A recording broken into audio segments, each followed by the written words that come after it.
क्योंकि नोटबंदी का विषय खड़ा हुआ है। मैं आपको याद दिलाना चाहूंगा 1857 का स्वतंत्रता संग्राम जिसको अंग्रेजों ने फेल किया था, और क्योंकि माननीय केजरीवाल जी तो इनकम टैक्स के बहुत बड़े कमिश्नर रहे हैं, तो इनको तो सब मालूम है कि 1861 में पहली बार भारत में आय कर लगा था और अंग्रेजों ने 97% आय कर लगाया था। वही परंपरा 1947 तक चलती रही। 1947 में हमारे पर 65% इनकम टैक्स था। 91 में मनमोहन सिंह जी जब फाइनेंस मिनिस्टर बनकर आए तो उन्होंने ग्रेजुअली 5% घटा करके उसको 35% पर लाकर टिकाया। आज हमारे ऊपर 30% इनकम टैक्स है। दुनिया भर के VAT, excise, octroi, import duty, ये सब टैक्स देने के पश्चात जो हमारे पास आमद लगभग 35% इनकम टैक्स जमा कराना पड़ता है, जो एक आम आदमी के लिए बहुत भारी पड़ता है। मित्रों, प्रश्न ये है, अंग्रेजों ने हमारे को सत्यानाश और नेस्तनाबूद करने के लिए इनकम टैक्स लगाया था, लेकिन अब ये काले अंग्रेजों ने उस इनकम टैक्स को कंटिन्यू करके उसको लगातार हमारे ऊपर लोड करके इन्होंने भी हमारी संपत्ति छीनने का लगातार प्रयास किया है। देश के अंदर जितनी भी आय हमारी होती है उसका लगभग टोटल का 50% हम कर के रूप में सरकारों में जमा करा देते हैं। फिर भी सरकारें घाटे में, ये आश्चर्यजनक है। हो जाता है, हम सोचते हैं जब पैसा भ्रष्टाचार में ही जाना है, जब नेताओं की जेब में ही जाना है, जब स्विट्जरलैंड में ही जाना है, तो फिर हम क्यों ना अपने पास ही रख लें। हम छोटे छोटे व्यापारी, छोटे छोटे कर्मचारी, छोटे छोटे उद्यमी खून पसीना बहा करके अपने बच्चों के लिए थोड़ा सा जब अर्जन करते हैं, उसको हमें भ्रष्टाचार में देने की हिम्मत नहीं होती। हम उसके ऊपर टैक्स जमा नहीं कराते। टैक्स जमा नहीं कराते तो आज उसका नाम है। माफ करिएगा, हमसे कितनी गलती जरूर हुई कि हमने समय पर टैक्स जमा नहीं कराया, लेकिन ये बात नहीं है कि हमारे धन के अंदर कुछ भी कालापन हो। अरे टैक्स नहीं जमा कराया, अब ये देखिए, जो हमसे गलती हुई हम सुधारने के लिए तैयार हैं, लेकिन उसको सुधारने के लिए सर्वप्रथम सरकारों को अपनी जो सिस्टम है उसको सुधारना चाहिए ताकि हम चोर ना बने। सरकारों ने हमें चोर बनाया है। 105% टैक्स मांग करके, 65% टैक्स मांग करके और आज भी 50% टैक्स मांग करके जो सरकारें हमारे को काला धन कहती हैं, वास्तव में काले मुस्लिम हैं, उनके कानून काले हैं।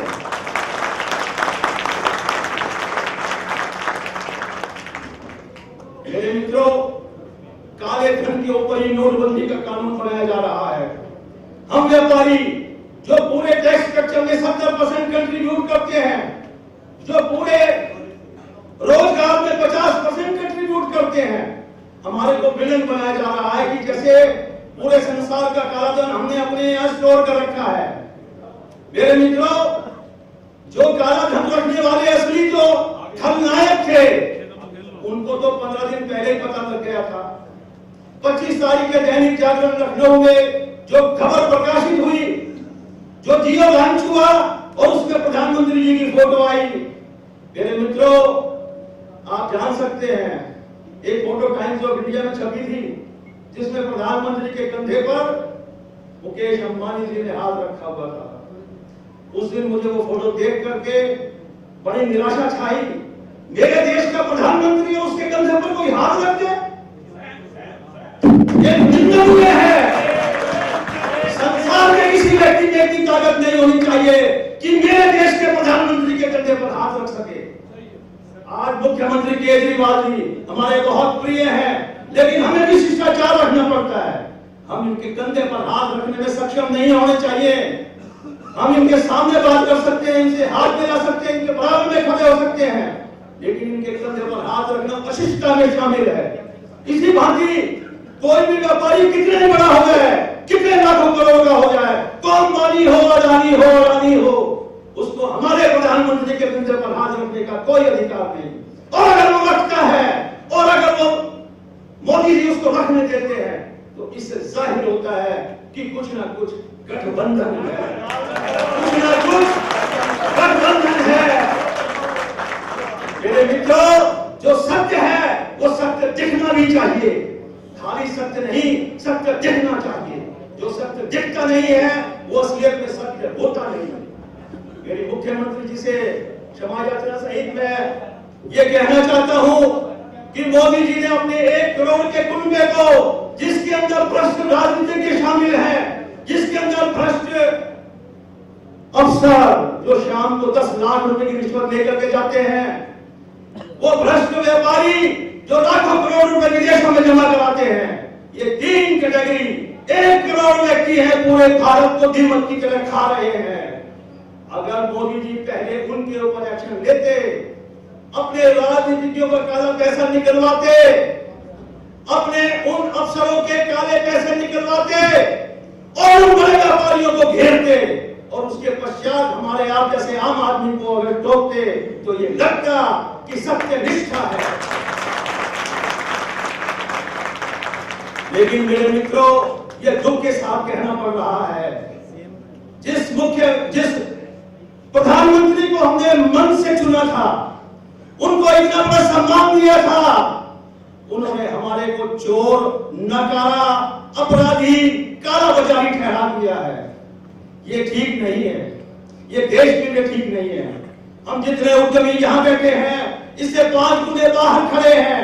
हम सब उद्यमी सवेरे से लेकर रात तक खून पसीना बहा करके कुछ सेविंग करते हैं, खर्चा नहीं। 100 रुपए कमाते हैं तो मात्र 10 रुपए खर्चा करते हैं, 90 रुपए सेविंग करते हैं, उसको इन्वेस्ट करते हैं, उसको इंक्रीज करते हैं, जिसके माध्यम से देश के करोड़ों लोगों को रोजगार मिलता है। हम काला धन नहीं रखते।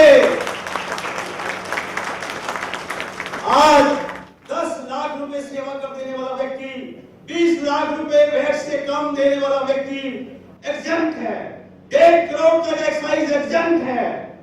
मोदी जी ने हमारे को ये एग्जम्पशन कर रहे हैं, तो हमारे खाता बही के बगैर ये स्वीकार कर रहे हैं कि हम व्यापार कर रहे हैं और हम टैक्स जमा करा रहे हैं। तो मेरे मित्रों, जब वो अनअकाउंटेड अकाउंट है, अनअकाउंटेड रिटर्न है, तो उसके तहत जितनी भी ट्रांजैक्शन की जाएंगी वो इनवैलिड कैसे हो गई? माननीय मुख्यमंत्री जी, क्योंकि सर जो ज्ञाता है इस मामले में, मैं विनती करना चाहूंगा, बिना अकाउंट के जितने भी लोग अपनी रिटर्न सबमिट करते आए हैं, उनका सारा धन सफेद है ही। सिर्फ मात्र इस बात से कि वो 500 और 1000 के नोट में है, वो इनवैलिड नहीं होना चाहिए। सवाल यह है, जैसे मैंने कहा, विदेशों में जो काला धन जमा है, रामदेव जी को सब जानते हो भाई, कौन ऐसा व्यक्ति है रामदेव जी को नहीं जानता हो? रामदेव जी के अध्यक्षता में रामलीला मैदान में हम स्वयं माननीय केजरीवाल जी के साथ थे, हम स्वयं किरण बेदी के साथ थे और अन्ना हजारे के साथ थे। हम सब ने मिलकर के भ्रष्टाचार के और काले धन के विरुद्ध लड़ाई लड़ी है। उस समय ये ओपनली कहा गया 400 लाख करोड़ रुपए विदेशों में जमा है। वो काला धन जिसके लिए मोदी ने कहा मेरा 56 इंची का सीना है, हम 100 दिन के अंदर वो धन वापस लेकर के आएंगे। मेरे मित्रों, उस 400 लाख करोड़ में से 400 रुपए भी आज तक नहीं आ पाए हैं। वो धन कहां है? अगर 400 लाख करोड़ आता और हर अकाउंट में 15 लाख रुपए जमा होते तो आज डिमोनेटाइजेशन की आवश्यकता न पड़ती। मेरे मित्रों, बाहर के लोगों के पास तो उनका पार नहीं बसा पाया, उन्होंने घर के आदमियों की गर्दन दबा दी। हम छोटे छोटे आदमी सारा दिन एटीएम की लाइन में लग के जब 4000 रुपए लेकर के आते हैं, मुझे बताइए हम उससे तनख्वाह बांटें, अपने घर का खर्चा चलाएं या क्या करें? मोदी जी जवाब दें। मोदी जी ने जो ये नीति बनाई है, हो सकता है डिमोनेटाइजेशन से बहुत सारे लाभ होने वाले हो, लेकिन जो उन्होंने प्रोसेस अपनाया है, ऐसा लगता है कि वो सत्य नहीं है। जो दिख रहा है वो असलियत नहीं है, उसके पीछे असलियत में उसके पीछे मंशा ठीक नहीं है। और किसी भी प्रधानमंत्री की मंशा पर जब सवाल उठता है, जब उंगली उठती है, तो पूरे राष्ट्र के नागरिक के मन में पीड़ा होती है, क्योंकि उससे प्रधानमंत्री ही दागी नहीं होता, उससे सारे नागरिक भी दागी हो जाते हैं, जो देश के लिए अच्छा नहीं है। मेरे मित्रों, 14 लाख करोड़ रुपए जो ये क्लेम कर रहे हैं कि बड़ी मुद्रा है जिसके अंदर काला धन शामिल है, उसमें से 11 लाख करोड़ तो जमा ही हो गए। फिर काला धन बचा कहां? काला धन तो विदेशों में है। विदेशों से प्रिय मोदी जी, हमारा धन विदेशों से लाइए। 400 लाख करोड़ जो विदेशों में जमा है, पहले उसको लाइए, उनके नाम घोषित करिए, किन किन के अकाउंट से ये पैसा आया, उनको एक्सपोज कीजिए। मेरे मित्रों, डिमोनेटाइजेशन का सबसे बड़ा प्रभाव लघु उद्योग पर पड़ रहा है। हमारी फैक्ट्रियों के अंदर डिमांड खत्म हो गई है। हम माल बना करके बेचें तो किसको बेचें? मजबूरीवश माननीय मुख्यमंत्री जी, मैं आपके समक्ष विनम्रता पूर्वक ये कहना चाहता हूं कि डिमांड कम होने की वजह से हमें मजबूरीवश श्रमिकों की छटनी करनी पड़ रही है। जिसके पास 10 है वो कह रहा भाई 5 से काम चला लो, माल तो भी मिलेगा। दूसरी बात, बवाना के अंदर विशेष रूप से 5000 फैक्ट्रियां ऐसी हैं जो रिसाइकलिंग करती है वेस्ट की, कोई लोहे की, कोई एल्यूमिनियम की, कोई प्लास्टिक की। हम पर्यावरण की बहुत बड़ी सहायता करते हैं। 5 लाख टन वेस्ट को रिसाइकिल हर महीने करते हैं। 5 लाख टन वेस्ट को हर महीने रिसाइकिल करते हैं। अगर हमारी फैक्ट्रियों पर आघात हुआ तो ये सारा देश कूड़ा घर बन जाएगा। हम इस वेस्ट को रिसाइकिल करके सोना पैदा करते हैं। हमारे ऊपर विशेष कृपा होनी चाहिए। जो कबाड़ी जिनसे हम माल लेते हैं वो हमें बिल नहीं दे पाते क्योंकि वो घरों से इकट्ठा करते हैं। हमें बताइए, हमें रास्ता दिखाइए कि जब कबाड़ियों से बिल हमें नहीं मिल पाता, हम माल तैयार करके कैसे बिल आगे काटें? हम छोटे छोटे व्यापारी हैं, कोई 2, कोई 4, कोई 6 आदमी लगा करके फैक्ट्री चला रहा है। 100 मीटर की फैक्ट्री में कितने आदमी लगेंगे? क्या हम इतने सारे नियम कानूनों को समझ सकते हैं? क्या हम एक आदमी अलग से इस काम के लिए अपॉइंट कर सकते हैं कि वो इन सब को कानूनों को समझे, उनको लागू करे, उनकी डेट्स के बारे में ख्याल करे? मित्रों, लेबर जो परेशान है, जब मोदी जी ने अभी ये घोषणा की कि उनके खाते खुलवाए जाएं। मित्रों, आधे वर्कर तो ऐसे हैं जो टेम्परेरी है, कोई 5 दिन काम करता है, कोई 50 दिन, कोई 100 दिन, कोई 2 महीने। अब खाते खुलवाते रहे उनके। दूसरी बात, किसी के पास आईडी है, किसी के पास आईडी नहीं है। बहुत सारे लोग अपनी आईडी अपने पैतृक विलेज में छोड़ आए हैं, यहाँ पर लेकर के नहीं आए। उनके खाते कैसे खुलेंगे? मेरी विनम्र निवेदन है कि कम से कम दिल्ली में तो 3 महीने के लिए हमारे को जेस्टेशन पीरियड दिया जाए कि इसके दौरान हम कैश पेमेंट बेसिस की कर सकें और इस 3 महीने में धीरे धीरे करके हम खाते खुलवा लें। टैक्स पेड धन का खात्मा हुआ। 3 चीजें हैं। नॉन टैक्स पेड धन जो हमारे आपके पास है, दूसरा भ्रष्टाचार उन्मूलन जो बड़े अफसर और भ्रष्टाचारी नेता करते हैं, और तीसरा एक्चुअल का काला धन जो विदेशों में जमा है। मैं समझता हूं इसमें भ्रष्टाचार तो बढ़ रहा है। 500 और 1000 के नोट की जगह 2000 का नोट आ गया है। अब 1 करोड़ रुपए ले जाने बड़े आसान हो गए हैं। जिस भ्रष्टाचारी अफसर को देने हो, भ्रष्टाचारी नेता को देने हो, वजन 1/4 हो गया है क्योंकि नोट भी छोटा, वजन भी कम और वैल्यू भी 2000 की। जिस बैग में 1 करोड़ रुपए आते थे उसमें 4 करोड़ रुपए आराम से आ जाएंगे। दूसरी बात, जो नॉन टैक्स पेड जो हमारे आपके पास है, उसका डिमोनेटाइजेशन का प्रभाव उसके ऊपर सबसे ज्यादा पड़ा है। वो ऑलमोस्ट खत्म हो गया है। हमारी पूंजियां जो फैक्ट्रियों में लगी हुई थी, या तो उधार में थी, या कैश में, या माल में। माल तो चलो फैक्ट्री के अंदर है, कैश से गायब हो गया। जो उधार है, उधार को वापस ही नहीं दे रहा। वो कह रहा भाई जब नए नोट आ जाएंगे तो दूध में धोकर तुम्हारे यहाँ पहुंचा देंगे। ना नए नोट आएंगे ना दूध में वो धोएगा।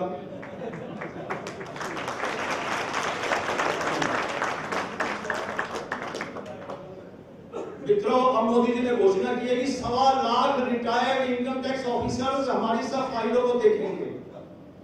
मैं विनम्र निवेदन करना चाहता हूं, उस 1.25 लाख में से कितने तो भ्रष्टाचारी हैं और कितने ठीक हैं।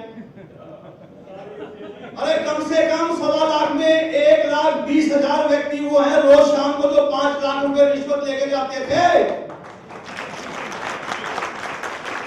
वही भ्रष्टाचारी हमारे भाग्य के निर्णायक होंगे। अब वही कहेंगे भैया फाइल गलत है, ये जो इनकम टैक्स जमा कराए ये गलत है, ये मोनेटाइजेशन गलत है, फलाना गलत है, ढिकाना गलत है। माननीय मुख्यमंत्री जी, हम बवाना के उद्यमियों की ओर से विनम्र निवेदन करते हैं कि हर फैक्ट्री वाले को जिसके पास 50 श्रमिक काम करते हैं, लेबर कानूनों से मुक्ति दिलवाई जाए, लेबर कानूनों से मुक्ति दिलवाई जाए।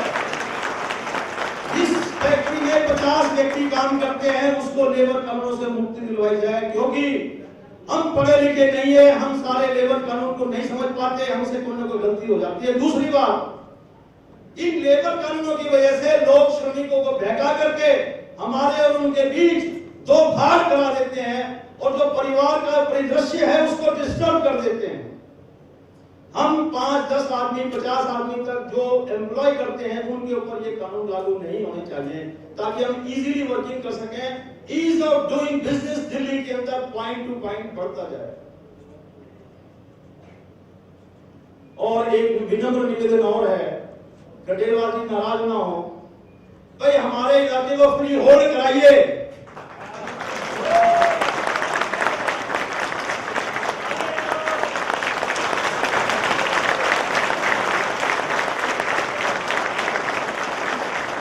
आपकी सरकार जब 49 दिन की थी, आपने प्रॉमिस किया था, आपने अपने इलेक्शन मैनिफेस्टो में प्रॉमिस किया था कि हम बवाना को फ्री होल्ड कराएंगे।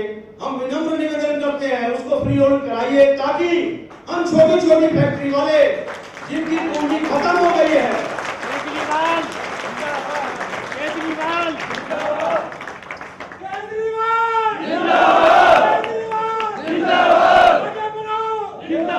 में ताले लगने शुरू हो गए हैं। अभी मुख्यमंत्री जी बेशक जाकर के देख लें, 10 में से 5 फैक्ट्रियों में ताले लगे हुए हैं। हमें इस वक्त वर्किंग कैपिटल की बड़ी सख्त आवश्यकता है। अगर हमारी फैक्ट्रियां फ्री होल्ड हो पाई तो हम बैंकों में अपनी प्रॉपर्टी को मॉर्टगेज करके कुछ लोन लेकर के अपने काम को आगे चला पाएंगे। हमारी बहुत सहायता हो जाएगी, क्योंकि हमें भविष्य का परिदृश्य दिखाई दे रहा है। बवाना इंडस्ट्रियल एरिया को जम्मू कश्मीर की धारा 370 लगा करके हमारे को महरूम किया गया है। दिल्ली के इंडस्ट्रियल एरियाज के अंदर जो जो सुविधाएं दी जानी चाहिए हमारे यहाँ, वो बिल्कुल नहीं दी जा रही। इसका एक ज्वलंत उदाहरण ये है कि माननीय मुख्यमंत्री जी ने पूरे इंडस्ट्रियल एरियाज के पानी के बिल के ऊपर 1100 करोड़ रुपए की पेनल्टी माफ की, लेकिन बवाना के अंदर 1 रुपए की भी पेनल्टी माफ नहीं की गई। क्या हम बवाना के नागरिक नहीं है? हम दिल्ली के नागरिक नहीं है? क्या केजरीवाल जी की रिट बवाना में नहीं चलती? क्या बवाना इंडस्ट्रियल एरिया नहीं है? तो हमारी आपसे विनती है, हाथ जोड़कर विनम्र निवेदन है कि हमें भी अपनी गोदी में स्थान दीजिएगा, हमें भी अपना मानिएगा, हमसे भी वही व्यवहार कीजिएगा जो बाकी सब इंडस्ट्री से किया जा रहा है। इन सब शब्दों के साथ मैं माननीय केजरीवाल जी का बहुत बहुत शुक्रगुजार हूं। आज बवाना इंडस्ट्रियल एरिया में आकर के इन्होंने हमारे साथ जो सहमति जताई है, जो हमारे दुख में भागीदार बने हैं, तहे दिल से हम इनके शुक्रगुजार रहेंगे। बहुत बहुत धन्यवाद। जय हिंद, जय भारत। तो